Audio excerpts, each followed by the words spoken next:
Surfing is a great teacher. So not every wave is your wave.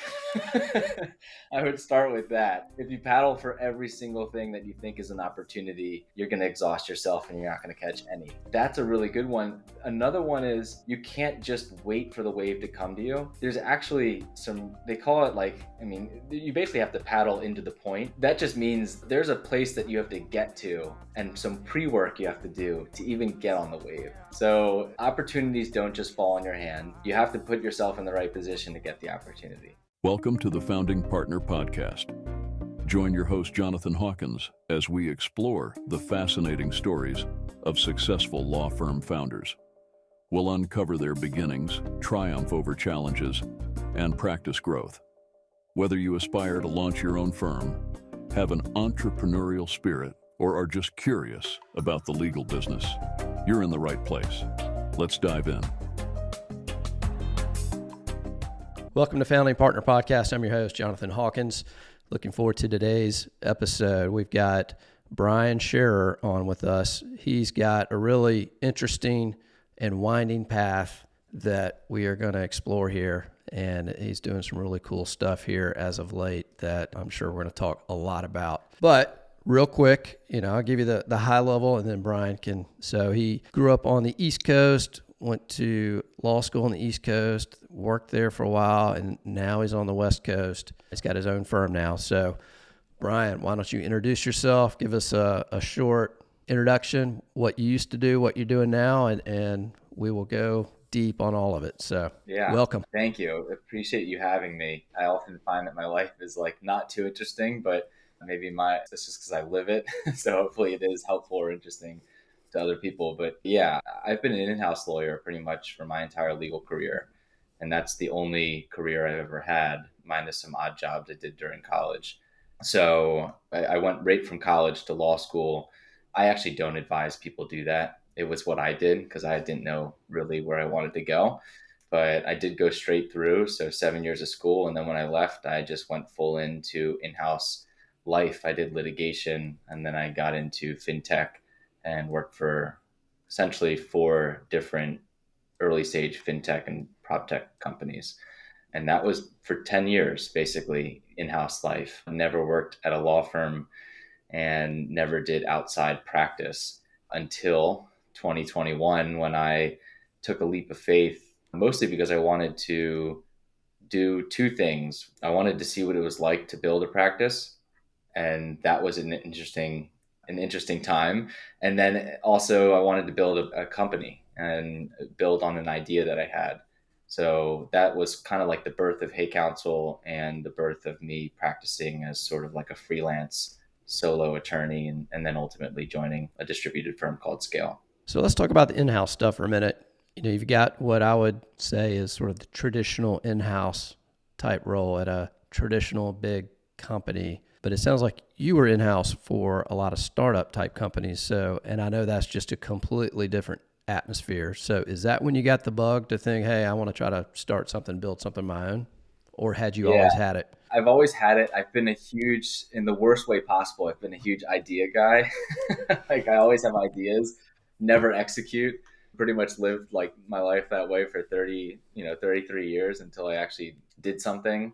I started businesses here and there. I got going on a food truck at one point. Never actually got the food truck, but had a whole business plan and everything. I started a drone photography company when it was 2016 and drones were becoming a thing.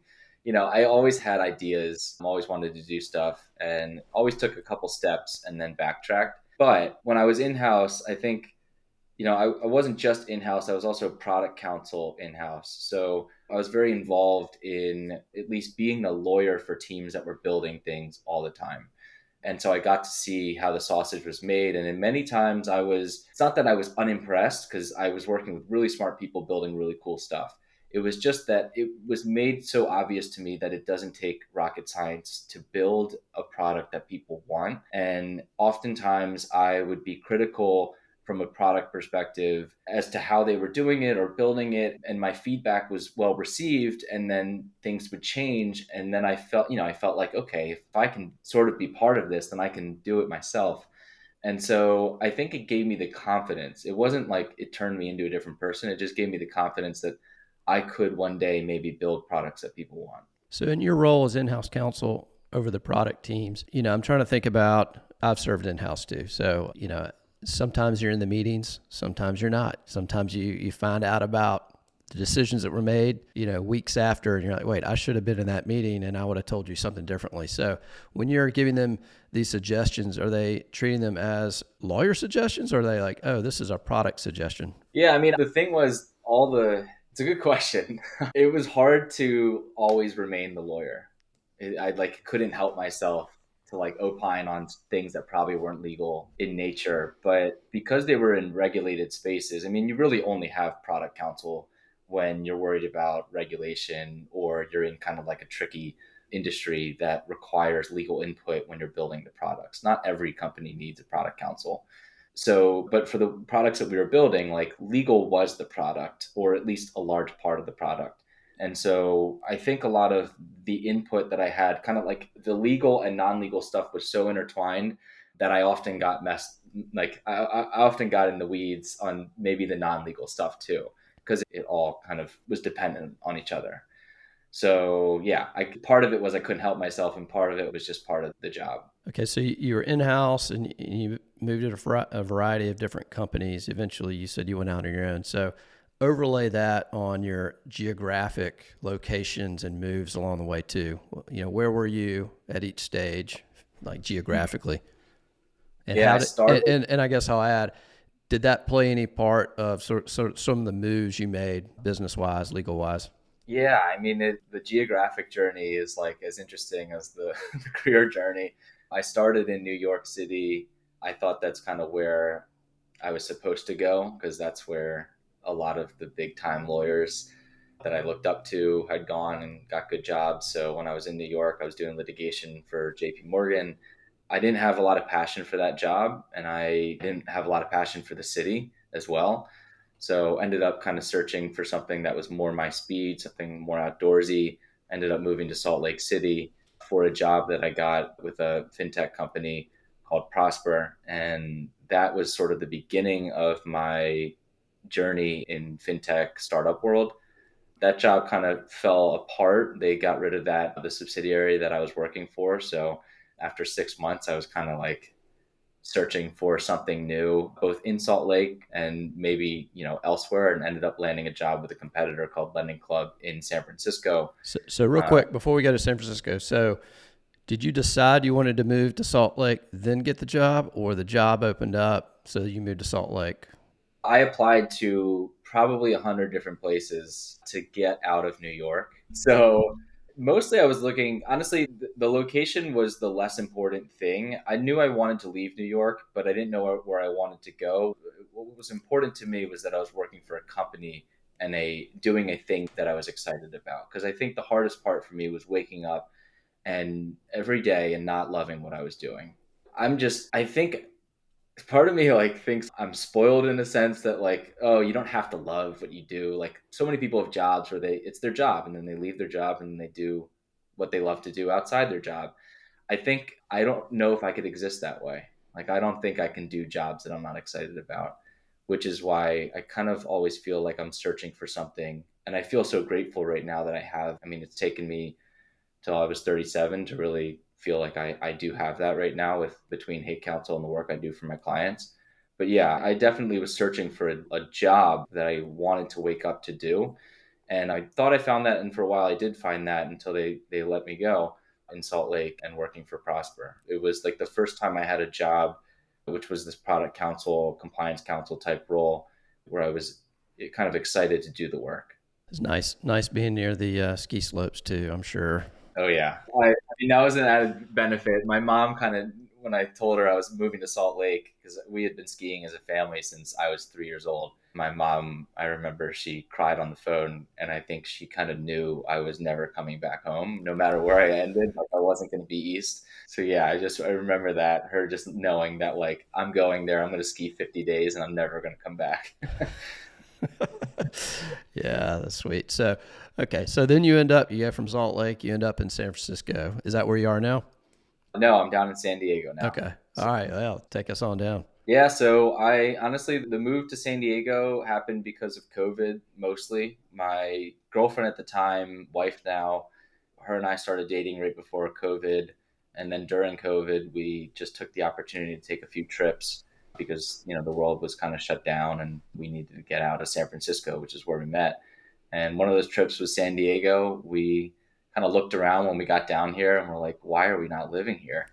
And then we just made it a priority to do that. We were both working remote jobs at the time. 6 months later, we moved in together for the first time in a spot down in Solana Beach. And so since you were remote, didn't really matter where you were living, I guess. Didn't matter. And there were a lot of people doing the same thing, moving down to San Diego. The secret was out. So I think we were doing it along with the rest of San Francisco that was working remote. Nice. Okay, so you make your way down to San Diego. Are you still in-house down there at the point, or had you started private practice at that point? No, so that was 2021, and I was working for Blend at the time. Blend is a FinTech company that builds basically SaaS for banks and credit unions. If you apply for a loan with Wells Fargo, then you have interacted with Blend software.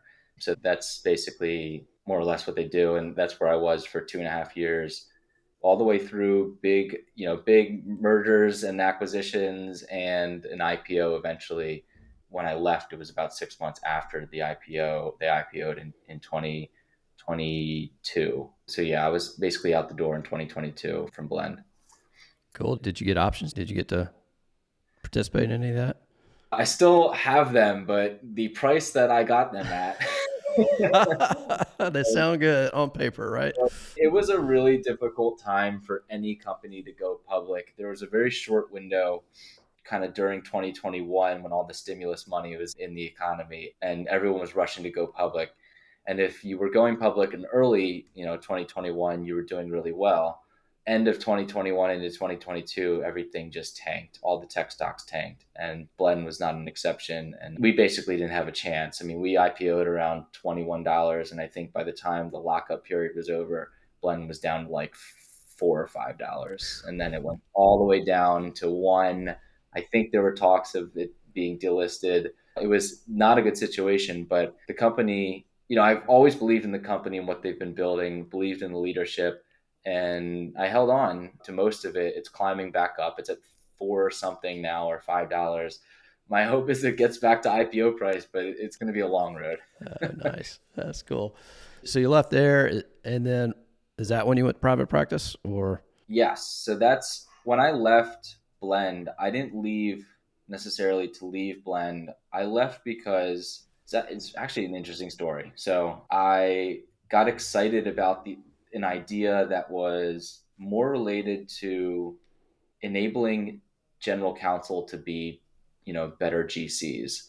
So basically setting them up with the infrastructure, both from a networking perspective, but also from a software perspective, to do their roles better. I kind of saw what my general counsel was doing on a daily basis, and having the experience of working underneath GCs all the time, I felt like I could maybe, make things easier, make things better. So I actually pitched an idea that was so separate and different to an accelerator called On Deck. And they loved the idea so much. And I also think it was a frothy time. So they were handing out checks that they wrote a safe investment for this idea that I had. And so when I got that opportunity to basically invest in this company and try to build it, I went for it. And I told Blend that I was leaving to build a company. That company was called HeyCounsel. It was an entirely different idea than what it is today. But that was the impetus to leave Blend. And at the same time, I wasn't using that investment to pay myself because I couldn't. It wasn't enough money. So I knew I had to stand up my own practice and do a little bit of legal freelancing. So that's what I did. And so it sounds like, and you can tell me if I'm wrong, but it sounds like legal for you, your law practice now is really more of a side hustle to support you for your main passion project company, HeyCounsel. Is that right?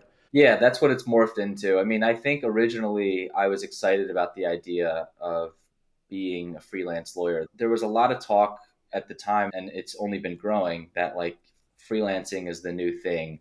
Fractional GCs, fractional counsel. There was like the start of this trend where remote work was big. Technology was really improving to the point where, you could leverage your own skills and ability way better than you could before, and basically take on more complex work. And so all that stuff was kind of swirling. And I was thinking, why don't I be an early adopter of this new kind of way of practicing? I quickly retreated. So I did about 3 months of me kind of practicing truly on my own and doing basically picking up little freelance work here and there.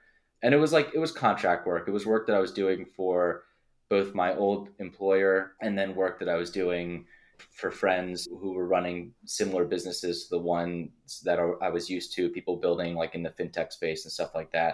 It was very just contract work. I wouldn't even call it a law firm. But at that point, I kind of felt like, okay, I need to join something bigger. I need to learn how to be an outside counsel, essentially. So I joined Scale at that time, and they were building this kind of new age distributed type of practice where the lawyers are 1099s and it's eat what you kill, but there's this communal type arrangement where if you bring in work, you get compensated, you get origination fees, you can work other people's projects and clients as well. And so there's a really defined structure there. And it was super helpful for me to join up there. So you were able to perhaps maybe generate more business that way, maybe plug it in there and sort of build your practice a little bit. Yeah. Yeah. And I basically learned how to be a lawyer, right? Like from the outside. Something as simple as billing at the end of the month. Like I had never done that before. It's not overly complex, but like if you're if you're starting a practice, it's like, okay, so like when do I send the invoice? Like is it net 15 or net 30? What's normal? How do I reach out if they're not paying me on time? And little things about like, collecting retainers, like just the very basics of running a law firm. All of that was so foreign to me that I felt like to do it on my own was silly. So why not learn from people who've been doing it? And I was friendly with some of the early lawyers and founding lawyers over at Scale. They kind of threw me the life raft and said, if you're going to be building HeyCounsel, why don't you bring your FinTech experience over here? Help us, we help you, and it's going to be a great experience. And it really was. For 2 years, it's really been great. That's an interesting perspective. I've met with, consulted with, been engaged by lots of attorneys over the years that have needed to start a practice, but usually they're coming from an existing firm, private firm. So they at least have some of that. They don't know about, some of the business stuff, but you come at it from a completely different angle. I mean, you'd never been in private practice. And sometimes we forget, billing a client, some of the basics. It's just, if you've never done it, you're like, what is this? How do you do it? Maybe you had gotten bills from outside counsel, but, actually doing it, that's interesting. I've always been a buyer of legal services. I've never actually provided them for money. And it's just, what's not rocket science is very easy to figure out. I think for me, I was overwhelmed with all the things going on and the promise of kind of joining people who could mentor me a little bit, teach me the ropes, so to speak. It was comforting for sure. And it was lucrative in the sense that I could work other people's matters where I could, actually provide value on the FinTech side. So it was good all around. Yeah. I'm curious about your perspective. As you said, you were a buyer of legal services forever, and then you're on the other side of it. That perspective of being on the buy side of the law firms, how does that give you any insight or help you in terms of servicing your clients now that you're outside counsel? 100%. Yeah. The bad experiences shine through for me when I was in-house, really shaped my mindset in terms of when I was in-house and I had a bad experience. I always said, if I were in their shoes, I would do it so differently. And most of the counsel we used were great. And I think where lawyers seem to fail the most is in the client experience side of things, understanding what your client wants and providing that. And for some reason, that kind of hospitality approach that you get in other industries, you don't really get that much in legal. And I don't know why that is, but I think that's such a failed opportunity. So simple things like responding to things on time, that's table stakes, but really providing your clients with a soup to nuts experience. And I guess what I mean by that, and not talking so abstractly, we paid a lot of money for work product. And we never knew, like for bigger projects, it would be like there wasn't a true like scoping phase that moved to a work phase, that moved to a feedback phase, that moved to the final product. It was just a conversation that led to basically a period where you didn't hear from them. So it was like lots of convo, then a dark period, and then work product and a bill. Never knowing what the bill would be, never knowing what they were doing behind the scenes, what we were expecting to get in terms of work product, what was the thing going to look like. All of those things, like when I get design work done for HeyCounsel, there's a scoping phase. We do a low fidelity wireframe. We do move to high fidelity. Designs are made. And I kind of know where we are. And then I also know, we've scoped how much it's going to cost. So at least I have an idea. It doesn't have to be totally accurate. I feel like lawyers are very nervous about giving estimates before they do the work. And I get why. I've been on that side now. And so I understand, like, it's kind of hard to always give estimates, but at least give a large window. So I think that experience, having happened multiple times, getting the sticker shock, feeling like I was in the dark for so long, it really framed how I've approached giving my own legal services and doing work product for my clients. I always scope things out. I always take a lot of time in the beginning to talk about how I'm going to do stuff. And so that I never deal with sticker shock when it's a client of mine. It's just, yeah, it just shouldn't happen. It's sloppy, in my opinion. To all the lawyers out there, Brian just dropped some serious gold there. I think that was fantastic. I know we all need to work on that. It's a work in progress, probably always, but it's the whole black box approach that you described is not the way to do it. It goes into the black box, and then the work product and a bill comes out, right? Yeah, it's discomforting as a client, right? And you feel like in a way you're in the wrong too. It's like there's a little bit of gaslighting happening too, because the lawyer just drops it on you. And and I know, I guess, being on the legal side of things, when a bill goes high, you don't want to negotiate against yourself. You did the work, you have a rate, so you send the bill. And you're not going to say, "Oh, I'm so sorry, this is so high." Like, it's just, but you feel it when you send it. It's like, I'm sending this bill and there's going to be this sticker shock.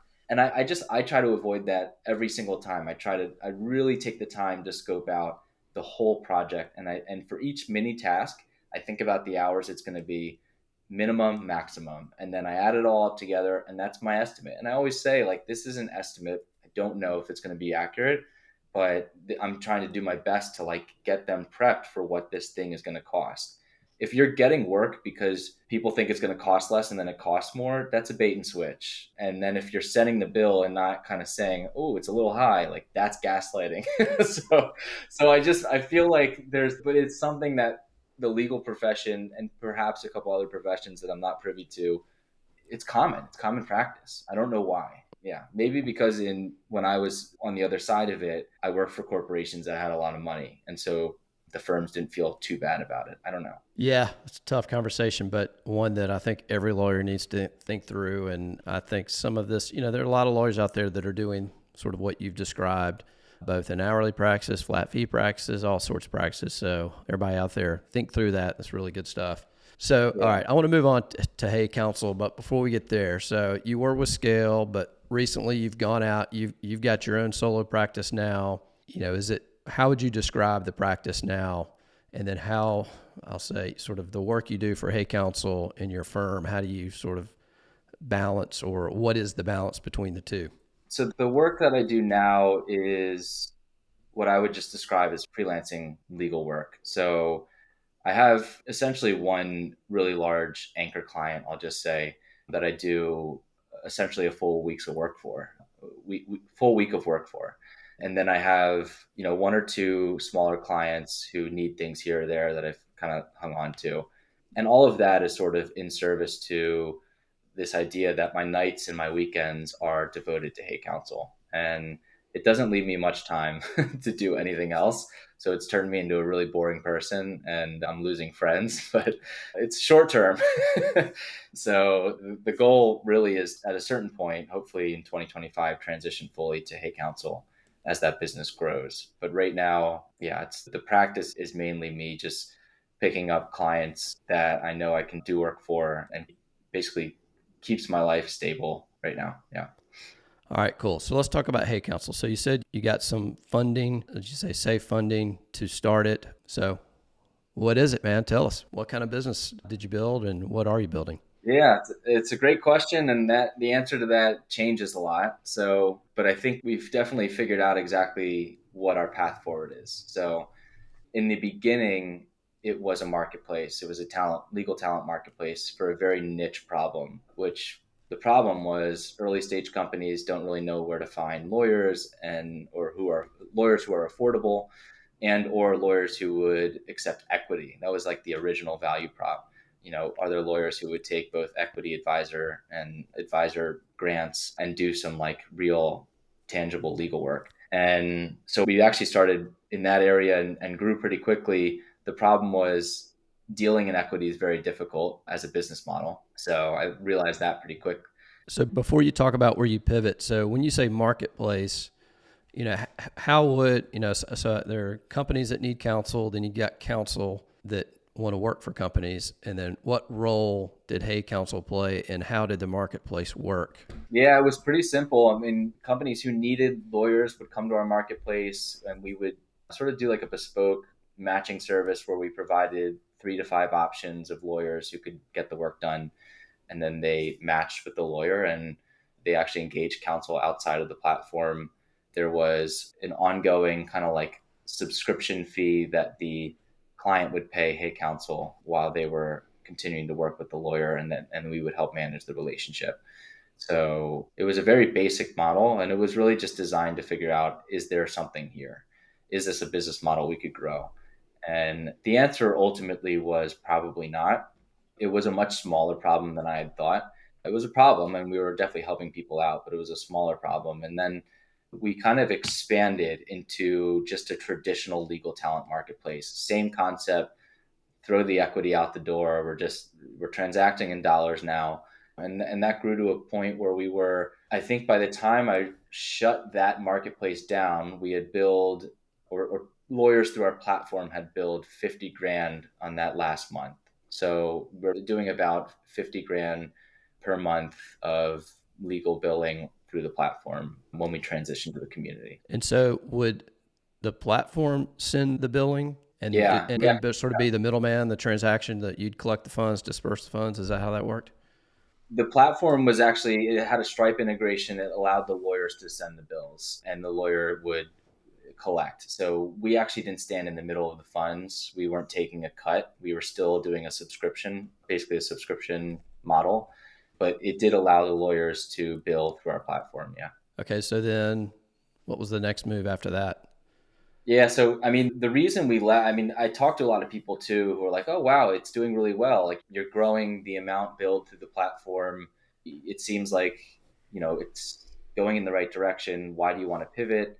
I kind of knew I didn't want to. I was kind of like, I was going in a direction I didn't want to take the business and I was kind of following the money. We weren't making a ton of money because we weren't standing in the middle of the transaction. It's something I never wanted to do. And I can talk about that and the why behind that in a little bit.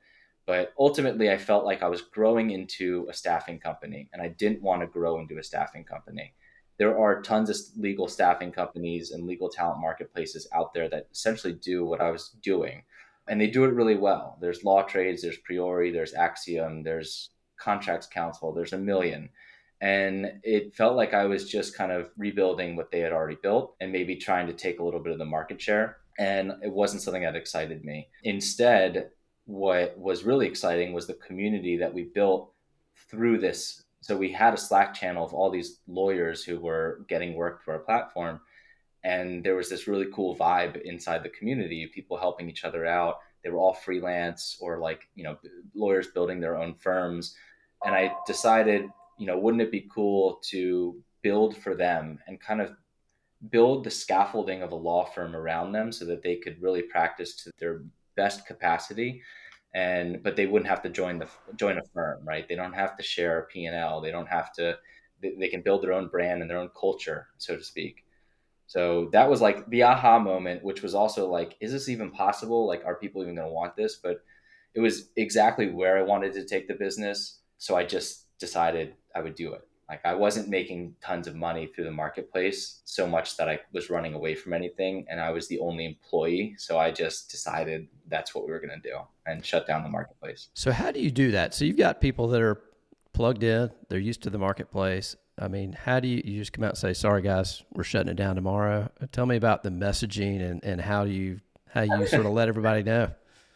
Yeah, I mean, we actually, a lot of the engagements continued to happen. And so we still took revenue from that. It's actually what kind of like funded the community in the beginning. So it was a gradual thing. We kept the engagements going until their natural end. All of them essentially came to an end. And then I was so behind the scenes, I was kind of thinking like, how do I just start to make this community better so that the lawyers stay for the community once we shut the hose or shut the, the faucet of, new clients coming through. But I also realized that lawyers care about new clients, which is kind of a stupid thing to say, but it matters. And it's something that I actually kept. So instead of like marketing this as a marketplace, come get your lawyer and lawyers would come for the clients, I kind of just kept that part of our website up.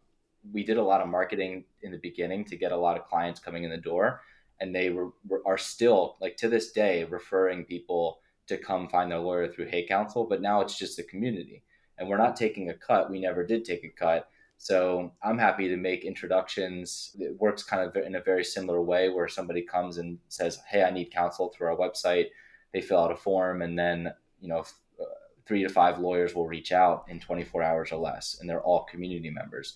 So now it's not, the business isn't the marketplace, the business is the community, but a service to the community is this like marketplace element. So it all works together in a way. Mm-hmm. Communities are hard to build. I think just from the outside looking in, it just seems like they're hard to build. Has that been your experience? And how have you gone about, successfully building this community? And I'll say to the people out there, I've been part of it now for, I don't know, a few months.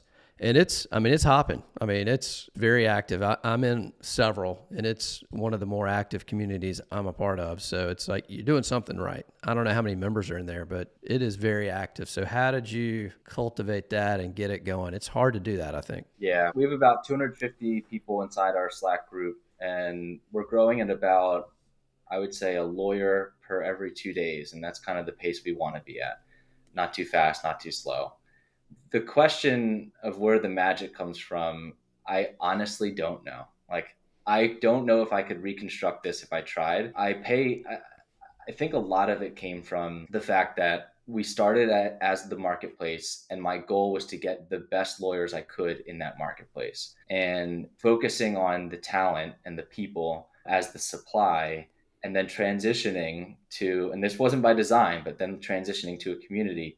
I think that is what kind of created such a great community. It was the fact that we focused on the people and high caliber attorneys, and the conversations in there were natural. They weren't forced. It wasn't like I was jumping in and asking people how was your Tuesday going, or hey, everybody talk about your favorite food. There was none of that, because it was business at first. It was, hey, I have a client who has this issue. Has anyone dealt with this? And those were all things happening on the platform. So it was very organic conversations that had a purpose. And that momentum has remained all the way through when we transitioned to when the community became our purpose. So yeah, I don't know if I would ever go about the same, I wouldn't map it that way if I were to draw it up, but I think that's what probably led to it being such a vibrant community today. Real quick, thanks for listening. If you're getting any value out of this podcast, please take 2 seconds to hit the subscribe button and leave a 5-star review. It would really mean a lot to me. Now back to the show. So let's talk about the lawyers that are in there. How would you describe, what sorts of practice areas, what sorts of lawyers are in there? And then, how do you get in? Is there an application process? What's the vetting process like? So there is, I'll tackle the second question first. There is a vetting process, and there is an application process. There are some minimum standards, and then there are just more like intention and what we evaluate what the attorney's goals are. So I'll break all that down. So the minimum standards are 5 years experience practicing. And we look for consistent practice. So not the journey man or woman lawyer who's come back after 20 years and is standing up a practice who hasn't been practicing law for so long.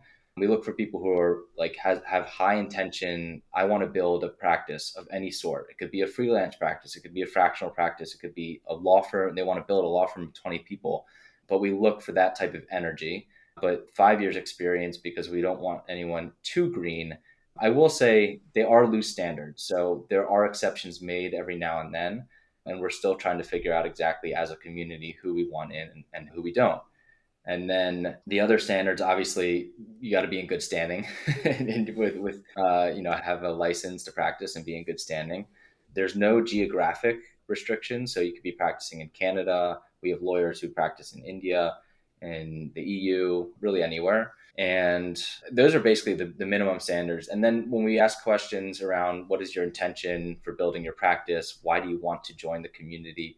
And those are really designed to weed out anybody who's more trying to sell some sort of product or service into the community, who is a lawyer, has a law degree, but their goal isn't building a practice. Their goal is something else. So we have to be very conscious of that. To answer the question we were just talking about, how do we kind of keep the magic in the community? Part of it is just making sure the wrong people don't join and there's not spam in the community and people aren't annoying other people, because it can happen really quick. I've been part of a lot of communities as well, and the quality of the community can get diluted really fast if you let too many people in with the wrong intentions. And so in terms of practice areas, is it business focused or is it all, I mean, do you have personal injury, family law? I mean, is it all over the map, or are there certain sort of core, I would say, business related type practices? Yeah, it's definitely the core is in business law. Could be anything from commercial to regulatory to corporate employment law, anything sort of business related. We don't do a lot of consumer, and I shouldn't say we don't do. There aren't a lot of consumer law attorneys, the personal injuries, the family law type stuff yet. I think it's hard to figure out exactly how we fit them in.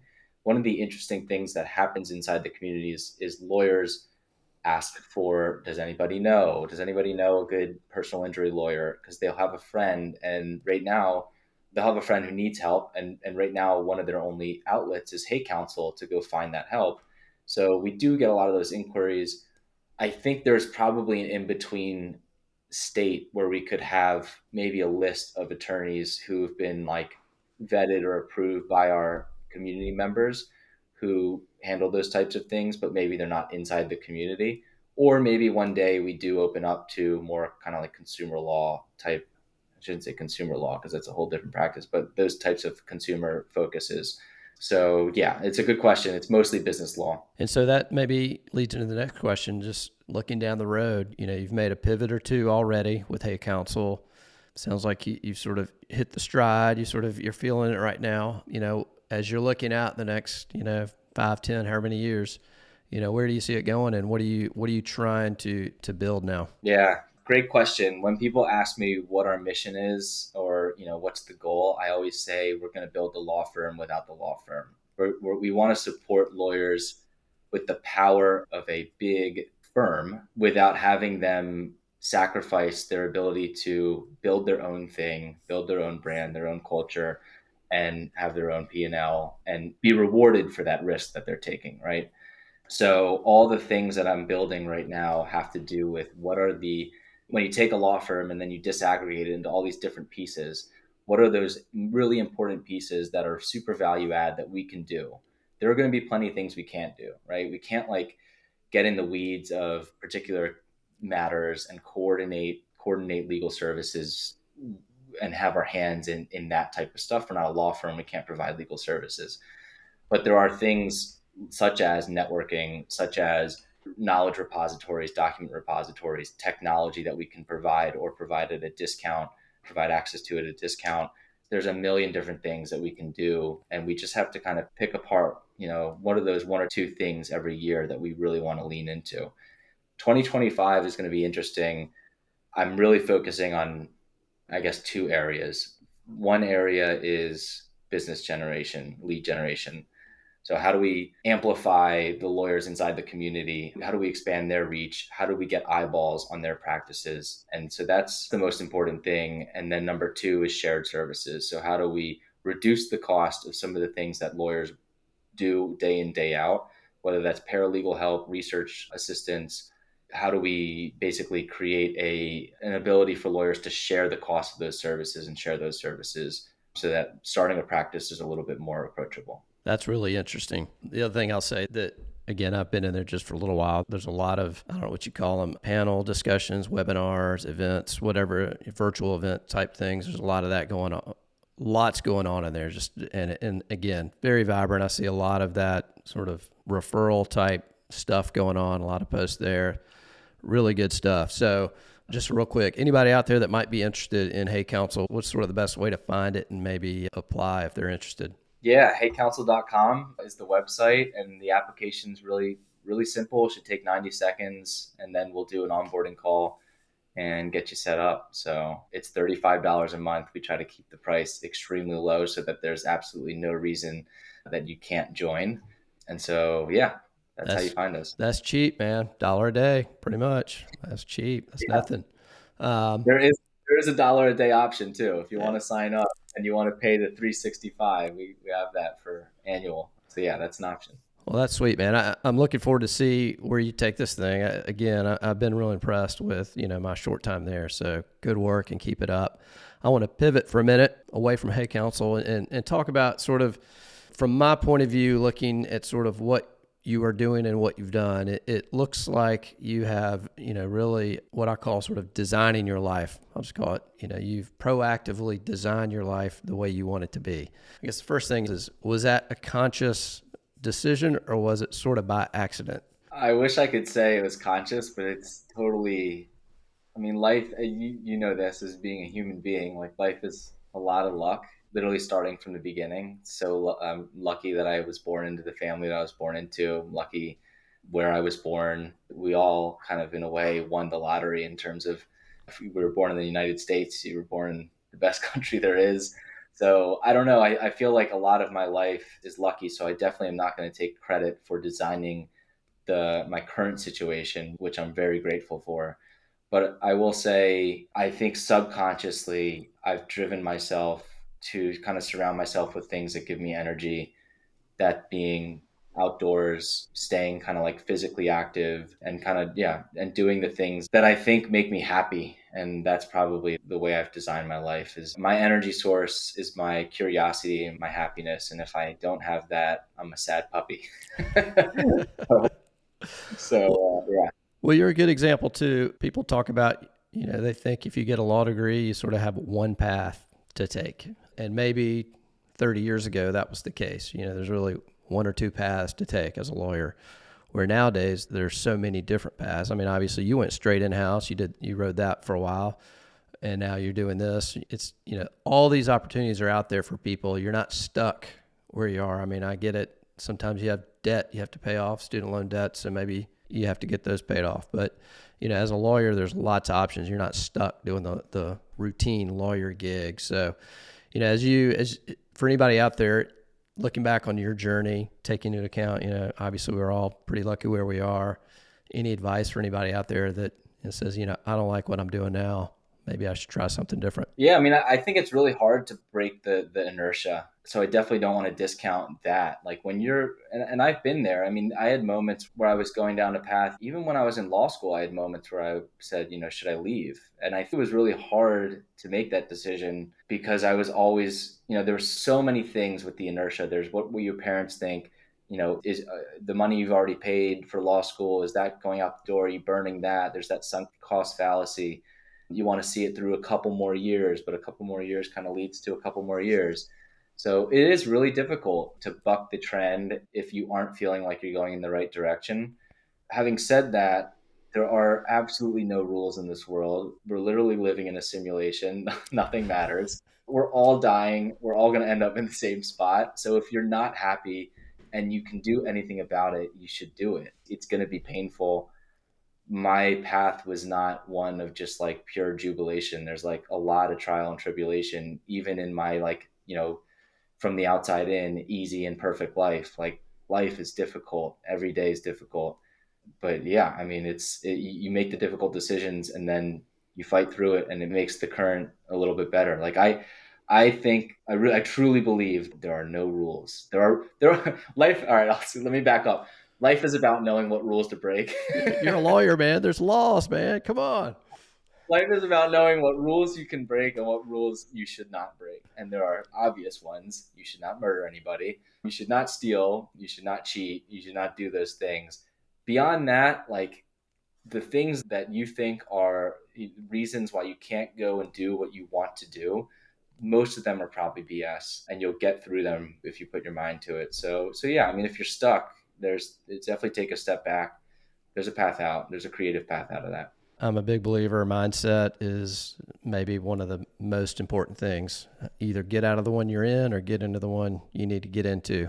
So as you look back this meandering path you've taken, is there anything that maybe you wish you had done sooner, or maybe you wish you had not done? I do wish I became an astronaut. That was like one thing I really wanted to do. Well, if you make enough money, you can now, buy a ride up, right? Can't you? That's the goal. You got to blow HeyCounsel up big so you can get a ride up there. That is truly the end goal, get into space. But other than that, yeah, and things I wish I did differently. I think I guess having these internal conversations with myself earlier.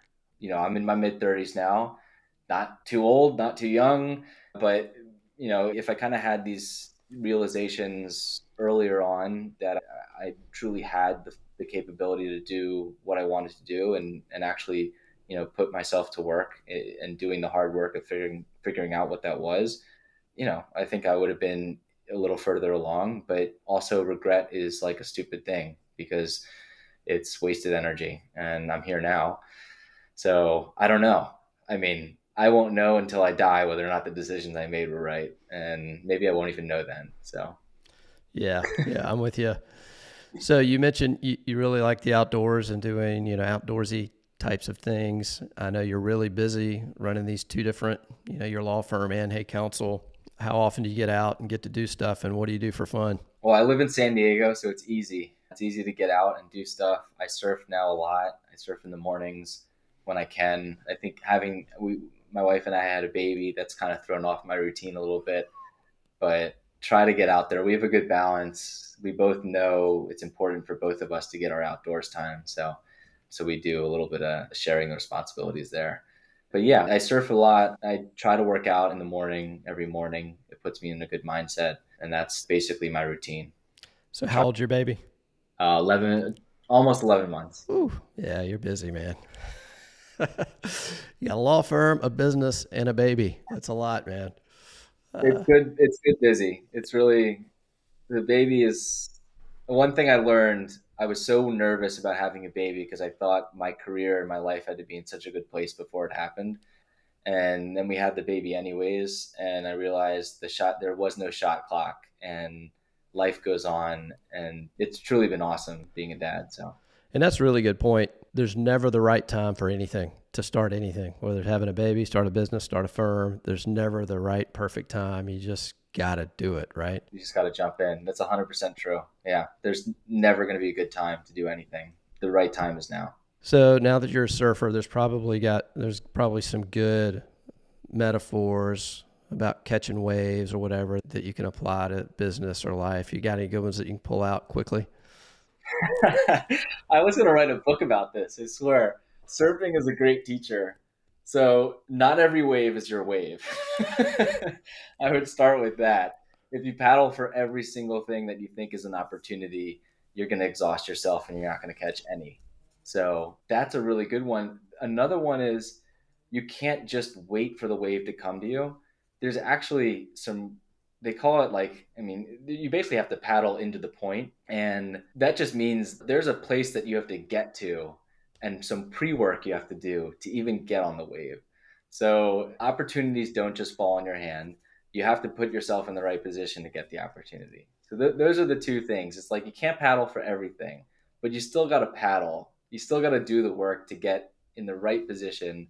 I forget where I heard this, but maybe it was the NVIDIA CEO, what's his name, Jensen, he said like you got to be the apple may fall out of the tree, but you still got to be under the tree. Yeah. Like you still got to be in the right position to catch the apple. Like part of that, I know it's not a surfing metaphor, but yeah, you got to be able to paddle to the point, and that's the metaphor. Yeah, there's a lot of surfing metaphors. Man, those were two good ones. I wrote those down. That's good. The other one that I think of, I'm not a surfer, but the one I think of is when the wave's there, you got to ride it and ride it hard, right? Yeah. You don't have like too many opportunities too. So that's another thing. Like surfing is actually an interesting sport to try to learn, especially like late in life, because I picked it up when I was 27.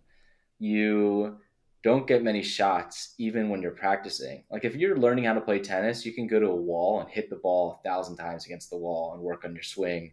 When you're surfing, like the only time you get to actually work on surfing, minus like some stuff you can do on the ground, is like when you're on a wave, and that doesn't happen too often, especially early on. So like your reps are so small and your window is so small to actually learn how to do things in real life.